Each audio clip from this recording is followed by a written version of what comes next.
विश्वास नहीं होता कि मेरे स्वामी का संदेशा लेकर कोई सचमुच मेरे पास आया है। मुझे भय लग रहा है कि कहीं मेरी नींद खुल जाए और मुझे पता चलेगा कि मैं एक स्वप्न देख रही थी। हे कपि श्रेष्ठ, क्या तुम सच कह रहे हो? क्या मेरे स्वामी भी मुझे उतना ही याद करते हैं जितना कि मैं उन्हें करती हूँ?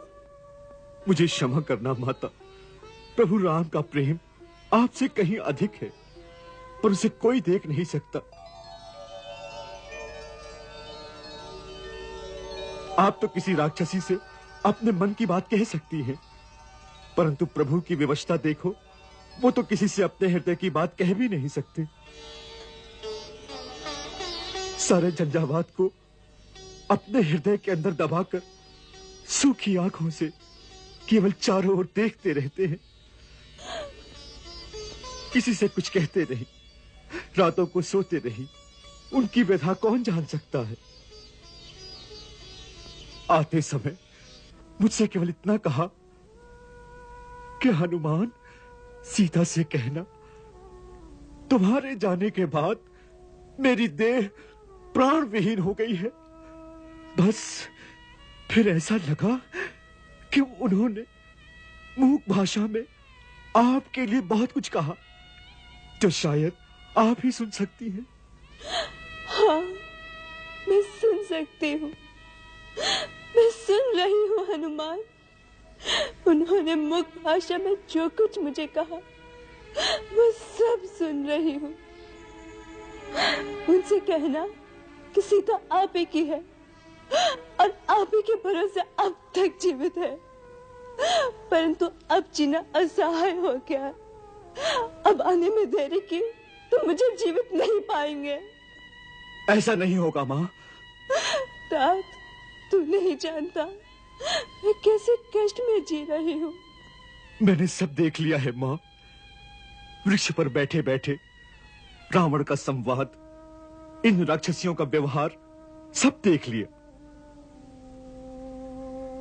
और मैंने ये भी देखा है माँ कि एक पतिव्रता नारी का तेज तीनों लोगों के विजेता और घमंडी रावण को कैसे निस्तेज कर देता है।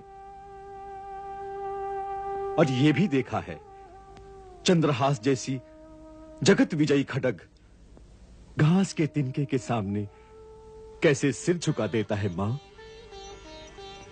धर्म की शक्ति और अधर्म की दुर्बलता का मर्म आज आपके श्री चरणों के प्रताप से देख लिया है मां।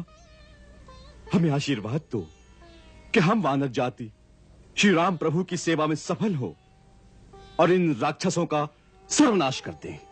परंतु वानर राक्षसों का सामना कैसे कर सकेंगे? तुमने देखा होगा, राक्षस तो एक से एक महाभट है और वानर तो सब तुम्हारे जैसे होंगे ना वत्स? हाँ माता, सब मेरे जैसे हैं, परंतु आपके पतिव्रत धर्म की शक्ति जो एक तिनके को तलवार से टक्कर लेने के योग्य बना सकती है, वो शक्ति भी हमारे साथ होगी ना?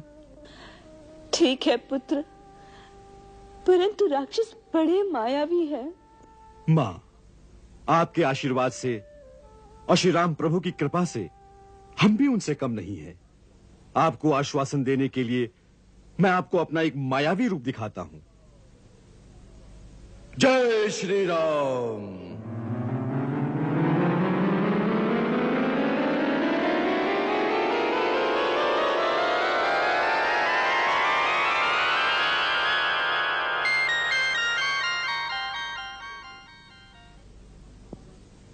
देखो माता, महाराज सुग्रीव की सेना में तो मुझसे भी अधिक बलशाली योद्धा हैं।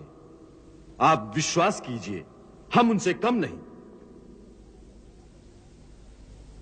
मुझे तुम पर भरोसा हो गया है वत्स। अब तुम अपने वास्तविक रूप में आ जाओ। जय श्री राम।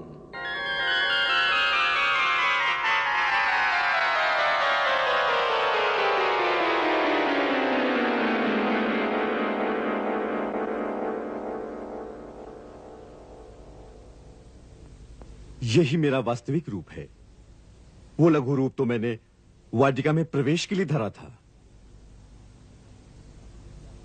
आप शंका न करें मां, यदि आप आज्ञा दें तो मैं इसी समय आपको अपनी पीठ पर बिठाकर लंका से ले चलूंगा। आप मेरे साथ चलिए, मैं सीधा आपको प्रभु श्री राम के पास अभी ले चलूंगा। यहां का कोई भी राक्षस मेरे वेग का सामना नहीं कर सकेगा। हम निर्विघ्न यहां से निकल जाएंगे। आप मेरा विश्वास कीजिए मां। मुझे तुम पर पूर्ण विश्वास हो गया है, पर मैं तुम्हारे साथ नहीं जा सकती। क्यों? आप डरती हैं कि यदि लंका के राक्षसों ने हम पर आक्रमण किया तो मैं आपके होते हुए कैसे लड़ सकूंगा? नहीं, मुझे ऐसी कोई आशंका नहीं, पर ये मेरे पतिव्रत धर्म के विरुद्ध है कि अपनी इच्छा से पर पुरुष का स्पर्श करूं। रावण जब मुझे उठा लाया वो मेरी विवशता थी पुत्र, परंतु स्वेच्छा से ऐसे करना मर्यादा के विरुद्ध है। दूसरा, मैं चाहती हूँ कि रावण को मारकर मुझे मुक्ति दिलाने का यश श्री रघुवीर को मिले, जिससे उनका गौरव तीनों लोकों में बढ़ेगा। तुम केवल उनसे इतनी ही प्रार्थना करना कि अब आने में विलंब न करें। बस मेरी इतनी ही विनती है।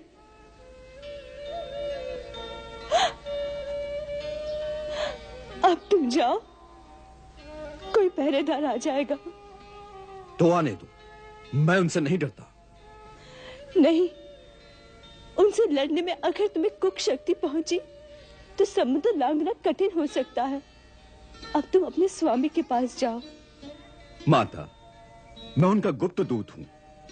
मेरा यह भी कर्तव्य है कि जाने से पहले शत्रु के बलाबल की थाह ले लूं, अनुमान कर लूं कि उनकी शक्ति कितनी है, उनकी दुर्बलता कहां है,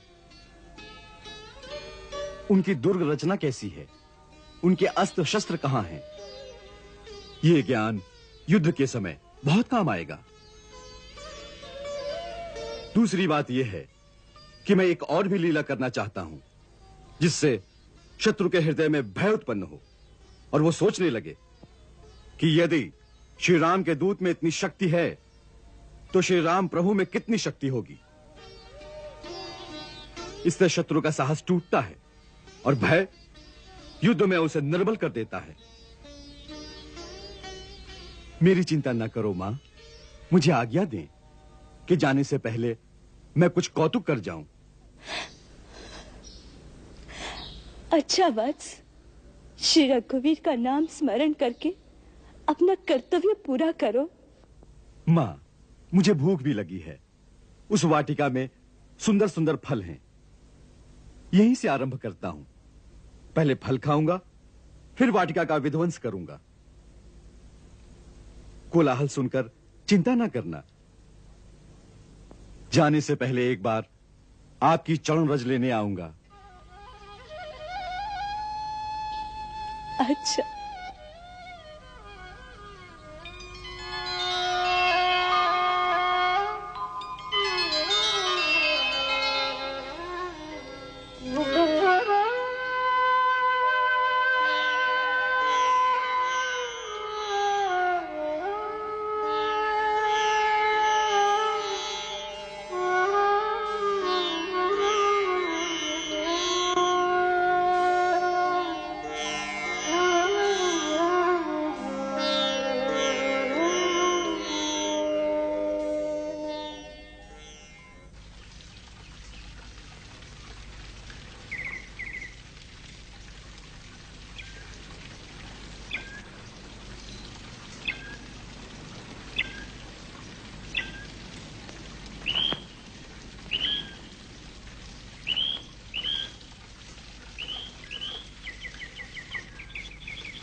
ये कैसा दुस्साहस है? कौन है तू? तू कौन है? हम यहाँ के रखवाले हैं। तू नहीं जानता, ये लंका के महाराजा रावण की विशेष बगिया है। तू नहीं जानता? मैं अयोध्या के महाराजा श्री रामचंद्र का विशेष सेवक हूँ। कौन सी अयोध्या? कहाँ के राम? पहले तू बता, क्या है तेरा नाम? अरे ये तो बड़ा ढीठ बंदर है, पकड़ो इसे।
ये कोई ऐसा समानर नहीं दिखाई पड़ता। चलो चलो चलो नायक जी, जम्बू माली से कहें।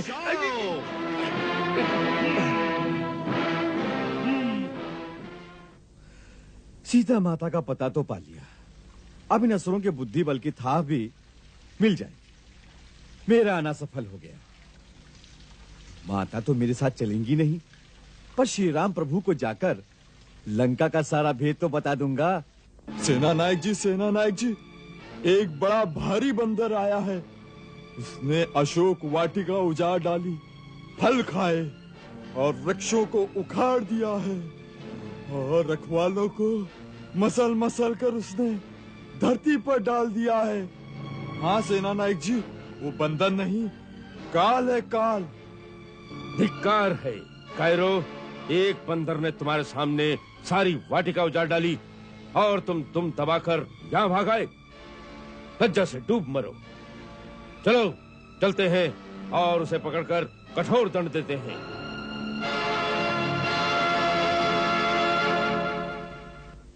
वो रहा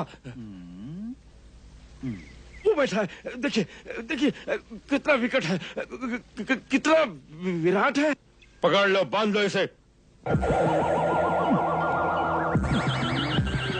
खींचो खींचो।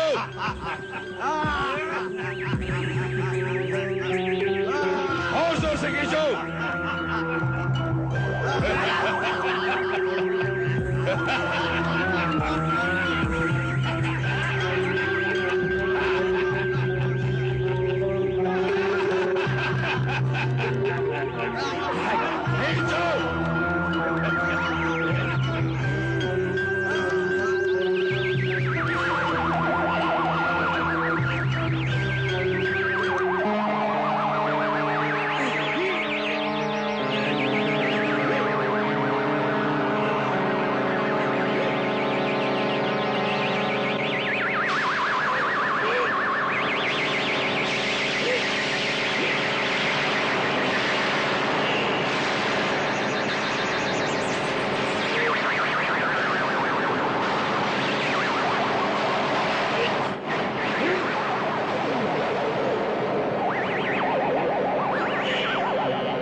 यद्यपि सर्व सामर्थ कपि तथापि जाचन चले,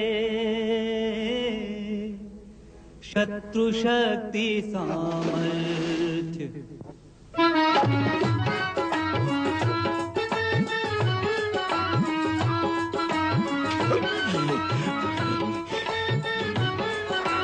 इस बंदर को जान से मार डालो। वाटिका में हनुमान कौतुक करन लागे, वाटिका में हनुमान कौतुक करन लागे। देख यह रूप सारे राक्षस डरन लागे, देख यह रूप सारे राक्षस डरन लागे। ऐसी हाथ लगाई, ऐसी हाथ लगाई, राक्षस देने लगे दुहाई। लंका सिर पे आज उठाई, श्री बजरंग बली, श्री बजरंग बली, श्री बजरंग बली, श्री बजरंग बली।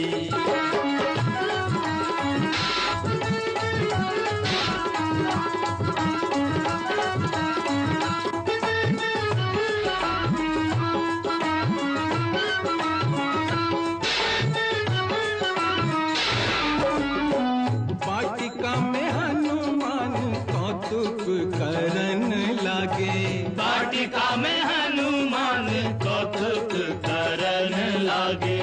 देख यह रूप सारे राक्षस डरन लागे, देख यह रूप सारे राक्षस डरन लागे। वृक्ष उखाड़न लागे,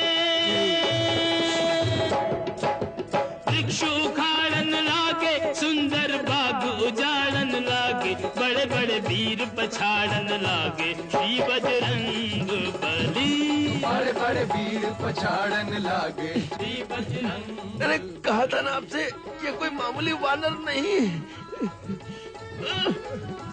अरे अभी तो मैं ही आया हूँ, अब मेरे स्वामी श्री राम आएंगे। जाओ, जाकर सावधान कर दो अपने राजा रावण को। जाओ।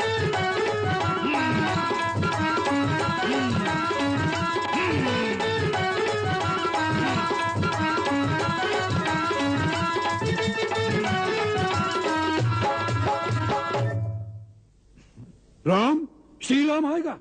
किसने भरमा दिया, किसने सुना दिया उस जंगली का नाम तुझे? उसी बंदर ने महाराज। आप क्या बात कर रहे हैं नायक जम्बूमाली? राजकुमार अक्षय कुमार, अशोक वाटिका में एक ऐसा विराट विचित्र वानर घुस आया है जिसने सारी वाटिका उजाड़ डाली। वो पेड़ ऐसे तोड़ता है जैसे कोमल फूलों की डाली। वाटिका उजाड़ डाली? तो आपके पहरेदार वहां क्या कर रहे थे? और फिर इतनी सी बात के लिए आप महाराज का समय नष्ट कर रहे हैं।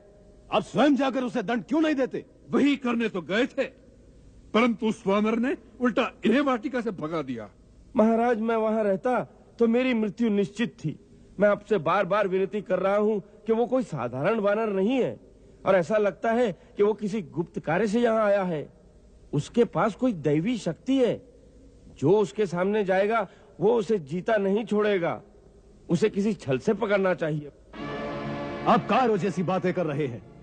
एक वानर लंका में घुस आया है और लंका में आप जैसे महाभट डर के मारे कांपते हुए राजमहल में घूम रहे हैं।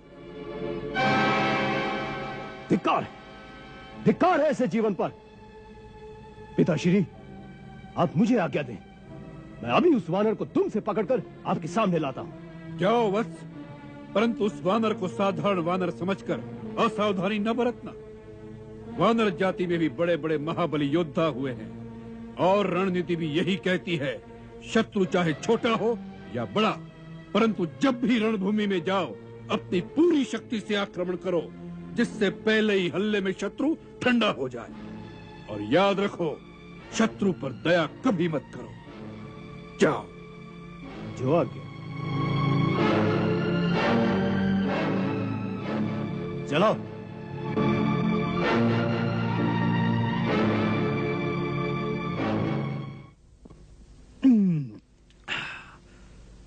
लंका के लोग कैसे भी हों, पर फल फूल बड़े स्वादिष्ट होते हैं। आनंद आ गया आनंद। खाए भी इतने कि प्रभु श्री राम के पास जाने तक भूख नहीं लगेगी। कई दिन की क्षुधा शांत हो गई।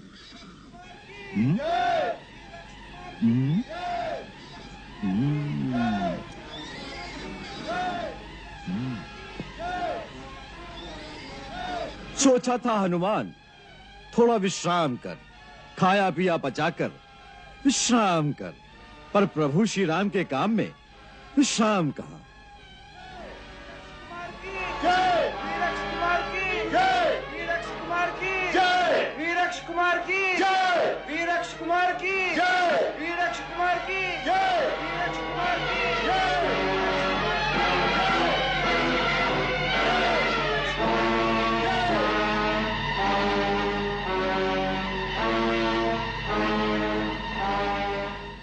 तो ये है वो निराला बंदर।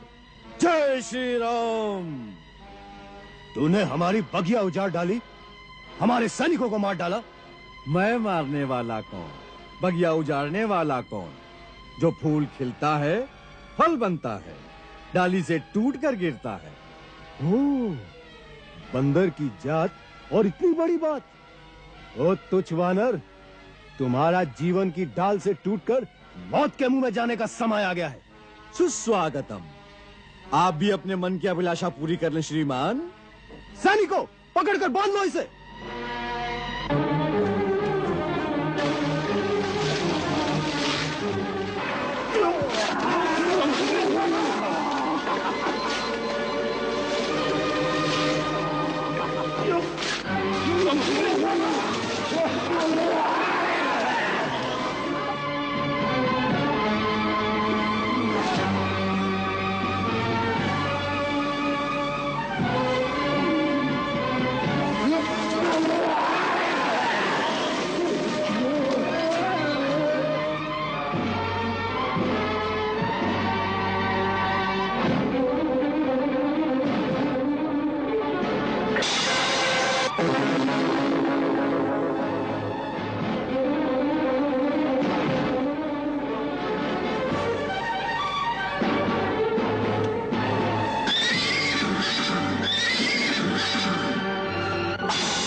जय श्री राम।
नहीं, अक्ष कुमार जैसे महाबली योद्धा को मारने वाला कोई साधारण प्राणी नहीं हो सकता। नहीं, ये वानर नहीं, ये ब्रह्मा विष्णु इंद्र आदि दिक्पालों ने मिलकर हमारे विनाश का कोई षड्यंत्र रचा है। हमने अलौकिक अपार शक्ति वाले वानर देखे हैं, उनसे टक्कर ली है। वाली, सुग्रीव, महाबली जामुवन, नाल, नील, पर ऐसा अद्भुत पराक्रम नहीं सुना। अवश्य वानर के रूप में यह कोई अपूर्व शक्तिशाली जीव प्रकट हुआ है। इंद्रजीत हुआ होगा महाराज, परंतु आपके इंद्रजीत ने स्वयं सभी शक्तिशाली देवताओं से लोहा लिया है। साम, धाम, भेद, दंड जब जिस प्रकार बना उनकी सबकी शक्तियों को अपने वश में किया है। आज हनुमान नाम का एक वानर तीनों लोगों की अपार शक्ति और शौर्य की साक्षात मूर्ति बनकर आया है, फिर भी मेघनाथ इंद्रजीत कर विजय करना संभव है। भाई अक्षय कुमार का बदला लेने के लिए मेरी भुजाएं फड़क रही हैं। आप आज्ञा दीजिए पिताश्री। हम जानते हैं इंद्रजीत, तीनों लोकों में तुमसे टक्कर लेने की शक्ति किसी में नहीं है। तुमने ब्रह्मा जी की आराधना करके ब्रह्मास्त्र और अनेक अस्त्रों का ज्ञान प्राप्त किया है। इंद्र और देवता भी तुम्हारे सामने ठहर नहीं सके। देश काल का ज्ञान रखने वालों में तुम श्रेष्ठ हो। तुम्हारा तपोबल, अस्त्रबल और पराक्रम हमारे ही समान है। कोई कार्य तुम्हारे लिए असंभव नहीं। उस विकट वानर के प्रभाव और पराक्रम को समझ लो और उसके अनुसार अपनी शक्ति का प्रयोग करो और ऐसी युक्ति करो कि वह वानर काबू में आ जाए। ऐसा ही होगा महाराज।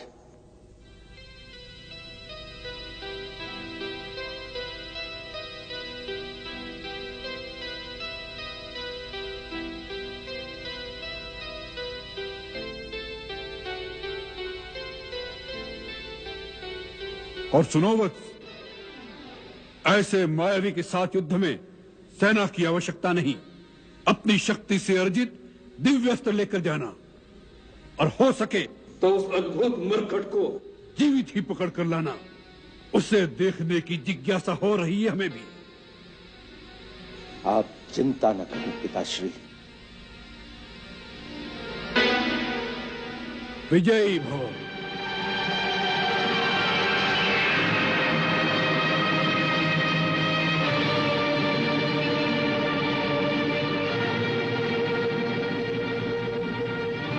अरे कौन था वो वानर जो तुमसे बातें करने आया था? उस वानर ने महाराज के पुत्र महाबली अक्ष कुमार का वध कर डाला। अब महाराज उसे जीता नहीं छोड़ेंगे। हमें भी दंड मिलेगा। हमारे होते हुए वो अशोक वाटिका के अंदर कैसे आ गया? हमें तो त्रिजटा ने डराकर भेज दिया था। मैं थोड़ी देर के बाद अचानक आई तो देखा एक वानर सीता से मिलकर जा रहा था। वही होगा वो। अरे कौन था वो? बोलती क्यों नहीं?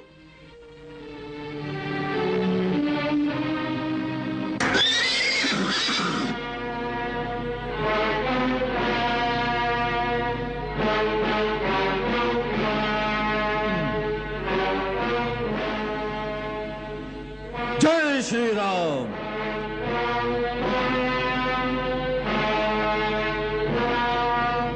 जय लक्ष्मण।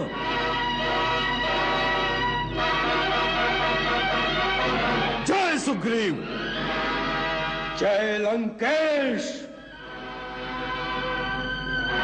क्या तुम्ही ने अशोक वाटिका में इतना उत्पात मचा रखा है? उत्पात तो तुम्हारे सैनिकों ने मचा रखा था। मैं तो केवल अपनी भूख मिटाने के लिए वाटिका में फल खाने आया था। भूखे थे तो भिक्षुक की भांति हमारे द्वार पे आते, तुम्हें भिक्षा मिल जाती। चोरों की भांति राजा की वाटिका में आने का अपराध न करते। जानते नहीं हमारे राज्य में चोरी का दंड बड़ा भीषण है। मैं तो समझा था जिस नगरी का राजा स्वयं चोर हो, उस नगरी में चोरी करने पर दंड नहीं पारितोषिक मिलेगा। यदि इस राज्य में चोर को दंड दिया जाता है तो पहला दंड तुम्हारे पिता को मिलना चाहिए, जो चोरी से एक अबला स्त्री को उठा लाया है। महाराज रावण के प्रति प्रलोभ प्रत्यक्ष है। तेरे जीवन की अवधि पूरी हो चुकी। मृत्यु तो तुम्हारी निश्चित है, परंतु अच्छा होता कि पहले अपने भाई यक्ष कुमार का क्रियाकर्म कर लेता, नहीं तो पिता को दोनों पुत्रों को एक साथ अग्नि देनी पड़ेगी। अग्नि तो तुझे नहीं मिलेगी मरकट। जिस वाटिका को तूने उजाड़ा है वही चील कौवे तेरा मांस नोच नोच कर खाएंगे।